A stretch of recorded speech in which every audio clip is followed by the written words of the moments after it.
नमस्ते दोस्तों, मैं Urmila Salunkhe Vivekananda academy of human excellence में आप सभी का स्वागत करती हूँ। स्टूडेंट्स, आज हम देखने वाले हैं 9वीं कक्षा से लेसन जिसका नाम है दिए जल उठे और इसके लेखक है मधुकर उपाध्याय। लेसन का नाम है दिए जल उठे। रास के बूढ़े बरगद ने वह दृश्य देखा था।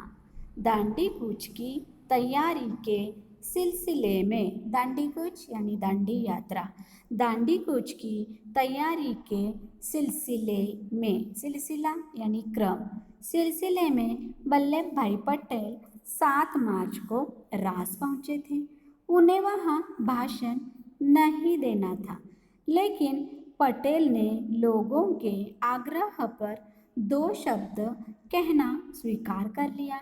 उन्होंने कहा, भाइयों और बहनों, क्या आप सत्याग्रह के लिए तैयार हैं? इसी बीच मैजिस्ट्रेट ने निषेधाज्ञा लागू कर दी। निषेधाज्ञा मनाही का आदेश, निषेधाज्ञा लागू कर दी और पटेल को गिरफ्तार कर लिया। यह गिरफ्तारी स्थानीय कलेक्टर शीलिडी के आदेश पर हुई, जिसे पटेल ने पिछले आंदोलन के समय अहमदाबाद से भगा दिया था। उन्हें क्या किया? पटेल को अरेस्ट कर लिया था। क्यों? क्योंकि पिछले आंदोलन में पटेल ने उनको अहमदाबाद से भगा दिया था। वल्लभ भाई को पुलिस पहरे में बोरसद की अदालत में लाया गया, जहां उन्होंने अपना अपराध कबूल कर लिया।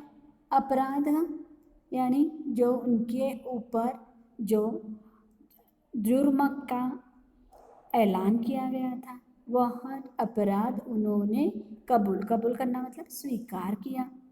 जज को समझ में नहीं आ रहा था कि वह उन्हें किस धारा के तहत यानी अनुसार, किस धारा के तहत और कितनी सजा दे। 8 लाइन का अपना फैसला लिखने में उसे 1.5 घंटा लगा। पटेल को 500 रुपये जुर्माने के साथ 3 महीने की जेल हुई। उन्हें 500 रुपये जुर्माना भरना पड़ा। इसके लिए उन्हें अहमदाबाद में साबरमती जेल ले जाया गया। साबरमती आश्रम में गांधी को पटेल की गिरफ्तारी, उनकी सजा और उन्हें साबरमती जेल लाए जाने की सूचना दी गई। गांधी इस गिरफ्तारी से बहुत क्षुब्ध यानी अशांत थे। उन्होंने कहा कि अब दांडी कूच की तारीख बदल सकती है। वह अपने अभियान मतलब जो उन्होंने सोचा समझा जो कार्य था उसको कहते हैं अभियान। वह अपने अभियान पर 12 मार्च से पहले ही रवाना हो सकते हैं।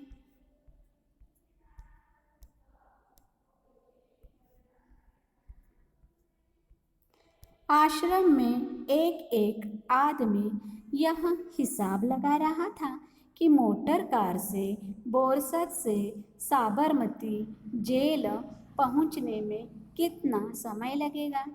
जेल का रास्ता आश्रम के सामने से ही होकर जाता था। आश्रमवासी पटेल की एक झलक पाना चाहते थे। आश्रमवासी मतलब आश्रम में रहने वाले। समय का अनुमान यानी अंदाज, समय का अनुमान लगाकर गांधी स्वयं आश्रम से बाहर निकल आए। पीछे पीछे सब आश्रमवासी आकर सड़क के किनारे खड़े हो गए। लोगों का ख्याल था कि पटेल को गिरफ्तार करके ले जाने वाली मोटर वहाँ किसी हाल में नहीं रुकेगी, लेकिन मोटर रुकी। लगता है पटेल का रोब यानी रुबाब पटेल का रोब ही था कि पुलिस वालों को मोटर रोकनी पड़ी। गांधी और पटेल सड़क पर ही मिले। एक संक्षिप्त मुलाकात मतलब छोटी सी भेंट। एक संक्षिप्त मुलाकात। पटेल ने कार में बैठते हुए आश्रमवासियों और गांधी से कहा, मैं चलता हूँ, अब आपकी बारी है। पटेल की गिरफ्तारी पर देश भर में प्रतिक्रिया हुई। प्रतिक्रिया मतलब किसी कार्य के परिणाम स्वरूप होने वाला कार्य। दिल्ली में मदन मोहन मालवीय ने केंद्रीय असेंबली में एक प्रस्ताव पेश किया जिसमें बिना मुकदमा चलाए पटेल को जेल भेजने के सरकारी कदम की निर्भत्सना की गई थी। निर्भत्सना मतलब निंदा। प्रस्ताव पारित यानी स्वीकार। प्रस्ताव पारित नहीं हो सका। इस प्रस्ताव मतलब उन्होंने अपना मत जो भेजा था वह। इस प्रस्ताव पर कई नेताओं ने अपनी राय यानी विचार, अपनी राय सदन में रखी। मोहम्मद अली जिन्ना ने कहा, सरदार वल्लभ भाई पटेल की गिरफ्तारी अभिव्यक्ति की स्वतंत्रता के सिद्धांत पर हमला है। अभिव्यक्ति मतलब अपनी बात कहना। भारत सरकार एक ऐसी नज़ीर यानी क्या होता है, एक ऐसी नज़ीर उदाहरण। नज़ीर का मतलब क्या है, उदाहरण। भारत सरकार एक ऐसा उदाहरण पेश कर रही है जिसके गंभीर परिणाम होंगे। गांधी के राज पहुंचने के समय वह कानून लागू था जिसके तहत पटेल को गिरफ्तार किया गया था। सत्याग्रहियों ने अपनी ओर से तैयारी पूरी कर ली थी। अब्बास तैयब जी वहां पहुंच चुके थे कि गांधी जी की गिरफ्तारी के स्थिति में कुछ की अगुवाई कर सके। कुछ करना मतलब क्या, आगे बढ़ना। दांडी मार्च के लिए बोरसद से निकलने के बाद लगभग सभी आश्वस्त थे। आश्वस्त मतलब भरोसा रखे हुए। सभी आश्वस्त थे कि अब गांधी को जलालपुर पहुंचने तक नहीं पकड़ा जाएगा, लेकिन तैयारी में कोई कमी नहीं थी। रास में गांधी का भव्य यानी शानदार स्वागत हुआ।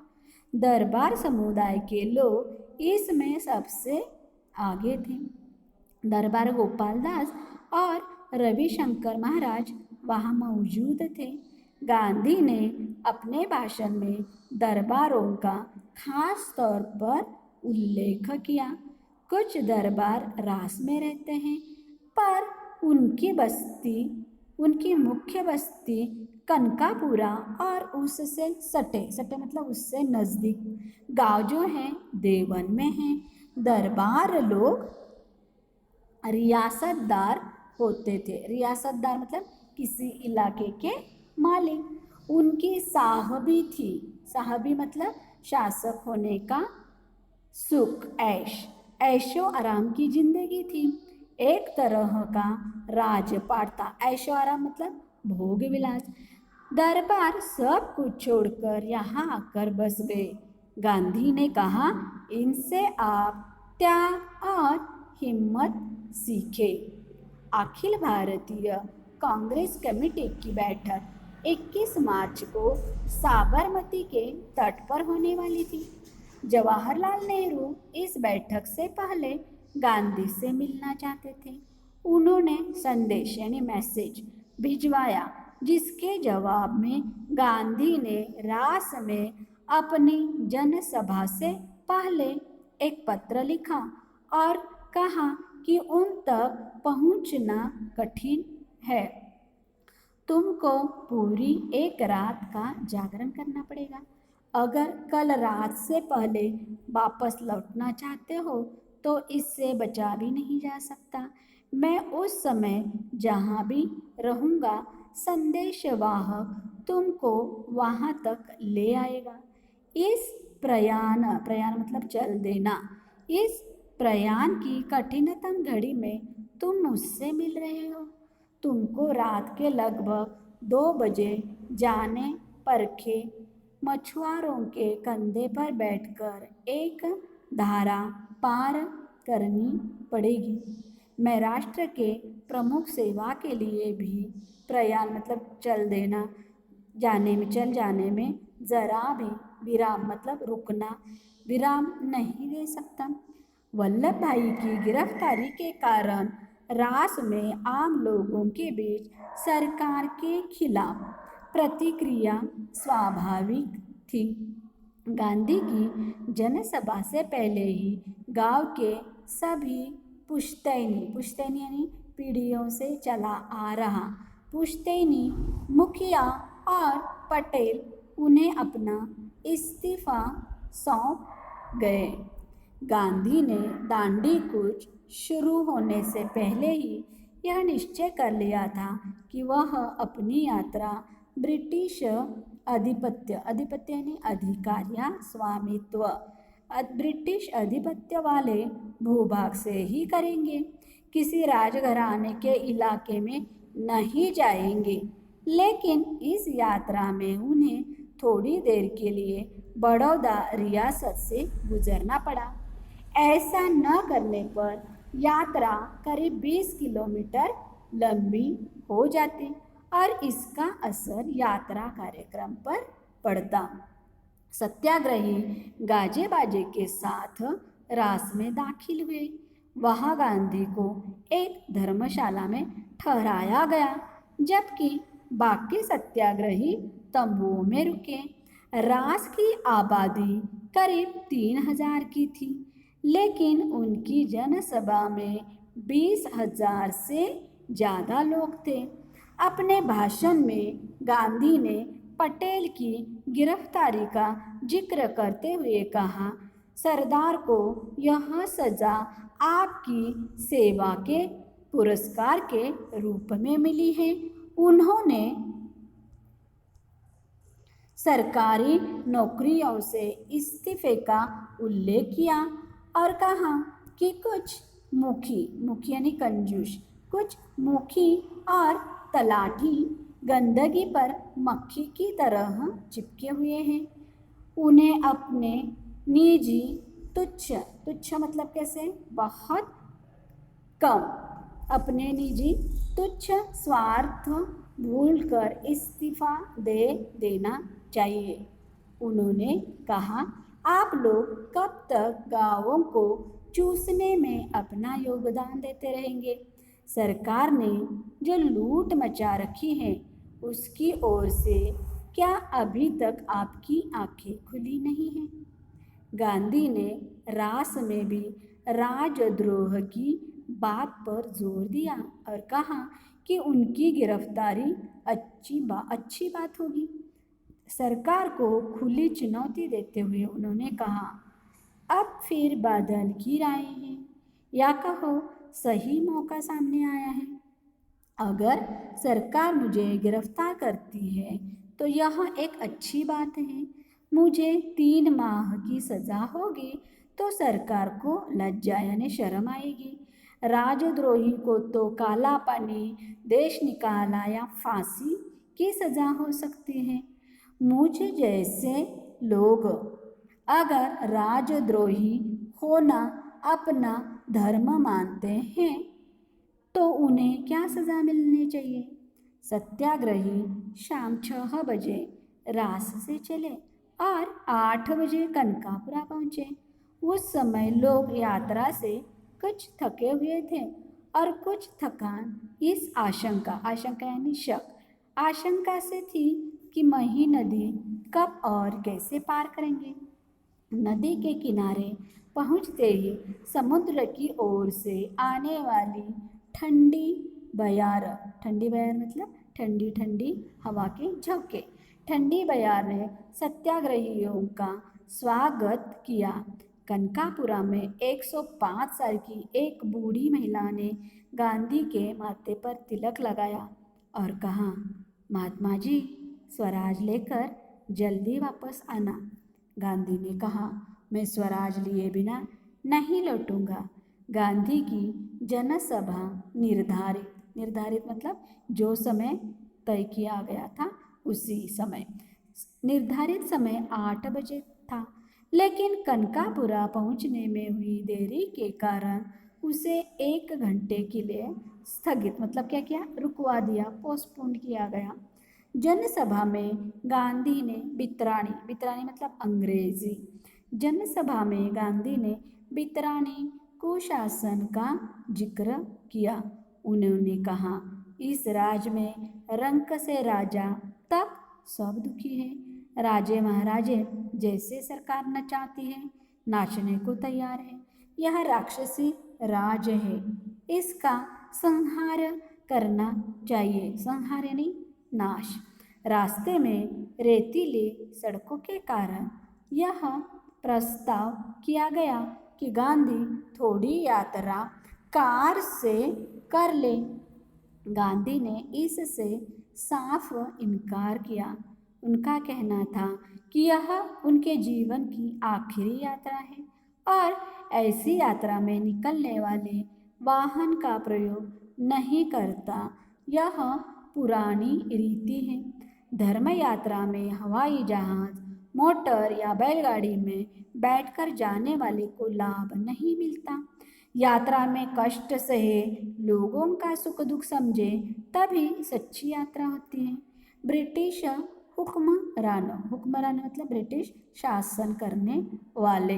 ब्रिटिश हुक्मरानों में एक वर्ग ऐसा भी था जिसे लग रहा था कि गांधी और उनके सत्याग्रही मही नदी के किनारे अचानक नमक बनाकर कानून तोड़ देंगे। समुद्री पानी नदी के तट पर काफ़ी नमक छोड़ जाता है, जिसकी रखवाली के लिए सरकारी नमक चौकीदार रखे जाते हैं।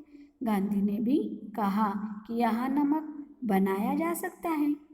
गांधी को समझने वाले वरिष्ठ अधिकारी इस बात से सहमत नहीं थे कि गांधी कोई काम अचानक और चुपके से करेंगे। इसके बावजूद उन्होंने नदी के तट से सारे नमक भंडार हटा दिए और उन्हें नष्ट करा दिया ताकि इसका खतरा ही न रहे। नियमों के अनुसार उस दिन की यात्रा कनकापुरा में गांधी के भाषण के बाद समाप्त होनी चाहिए थी, लेकिन इसमें परिवर्तन कर दिया गया। परिवर्तन यानी बदल। यह तय पाया गया कि नदी को आधी रात के समय समुद्र का पानी चढ़ने पर पार किया जाए ताकि कीचड़ और दलदल में कम से कम चलना पड़े। रात 10:30 बजे भोजन के बाद सत्याग्रही नदी की ओर चले। अंधेरी रात में गांधी को करीब 4 किलोमीटर दलदली ज़मीन पर चलना पड़ा। दलदली ज़मीन मतलब वहाँ पे क्या होता है, बहुत सारा कीचड़, पानी, उससे रास्ता ठीक तरह से चलने को नहीं आता है। कुछ लोगों ने गांधी को कंधे पर उठाने की सलाह दी, पर उन्होंने मना कर दिया। कहा, यह धर्म यात्रा है, चलकर पूरी करूँगा। तट पर पहुंचकर गांधी ने पैर धोए और एक झोपड़ी में आराम किया। आधी रात का इंतजार करते हुए मही के तट पर उस घुप मतलब बहुत अंधेरी रात में भी मेला जैसा लगा हुआ था। भजन मंडलियाँ थी। दांडिया रास में निपुण दरबार थे। निपुण मतलब होशियार। उनके गीत के बोल थे, देखो गांधी का दांडिया रास, देखो वल्लभ का दांडिया रास। दांडिया रास सरकार का नाश, देखो विट्ठल का दांडिया रास, देखो भगवान का दांडिया रास। गांधी को नदी पार कराने की जिम्मेदारी रघुनाथ काका को सौंपी गई थी। उन्होंने इसके लिए एक नई नाव खरीदी और उसे लेकर कनकापुरा पहुंच गए। बदनपुर के रघुनाथ काका को सत्याग्रहियों ने निषाद राज कहना शुरू कर दिया। निषाद राज मतलब किसको कहते हैं? केवट। अंधेर का राजा। उनके पास बदलपुर में काफ़ी ज़मीन थी और नावें भी चलती थी। जब समुद्र का पानी चढ़ना शुरू हुआ तब तक अंधेरा इतना घना हो गया था कि छोटे मोटे दिए उसे भेद नहीं पा रहे थे। थोड़ी ही देर में कई हजार लोग नदी तट पर पहुंच गए। उन सबके हाथों में दिए थे। यही नज़ारा यानी दृश्य, यही नज़ारा नदी के दूसरी ओर भी था। पूरा गांव और आसपास से आए लोग दिए की रोशनी लिए गांधी और उनके सत्याग्रहियों का इंतजार कर रहे थे। रात 12 बजे महिसागर नदी का किनारा भर गया, पानी चढ़ आया था। गांधी झोपड़ी से बाहर निकले और घुटनों तक पानी में चलकर नाव तक पहुँचे। महात्मा गांधी की जय, सरदार पटेल की जय और जवाहरलाल नेहरू की जय के नारों के बीच नाव रवाना हुई, जिसे रघुनाथ काका चला रहे थे। कुछ ही देर में नारों की आवाज़ नदी के दूसरे तट से भी आने लगी। ऐसा लगा जैसे वह नदी का किनारा नहीं बल्कि पहाड़ की घाटी हो, जहाँ प्रतिध्वनि मतलब किसी शब्द के उपरांत सुनाई पड़ने वाला उसी से उत्पन्न शब्द, गूंज या अनगूंज भी कहते हैं इसको। महिसागर के दूसरे तट पर भी स्थिति कोई भिन्न नहीं थी। भिन्न मतलब अलग, उसी तरह का कीचड़ और दलदली जमीन। यह पूरी यात्रा का संभवतः सबसे कठिन हिस्सा था। 1.5 किलोमीटर तक पानी और कीचड़ में चलकर गांधी रात 1 बजे उस पार पहुंचे और सीधे विश्राम करने चले गए। विश्राम यानी रेस्ट, आराम करने के लिए। गांव के बाहर नदी के तट पर ही उनके लिए झोपड़ी पहले ही तैयार कर दी गई थी। गांधी के पार उतरने के बाद मतलब नदी पार करने के बाद भी तट पर दिए लेकर लोग खड़े रहे। अभी सत्याग्रहियों को भी उस पार जाना था। शायद उन्हें पता था कि रात में कुछ और लोग आएंगे जिन्हें नदी पार करनी पड़ेगी।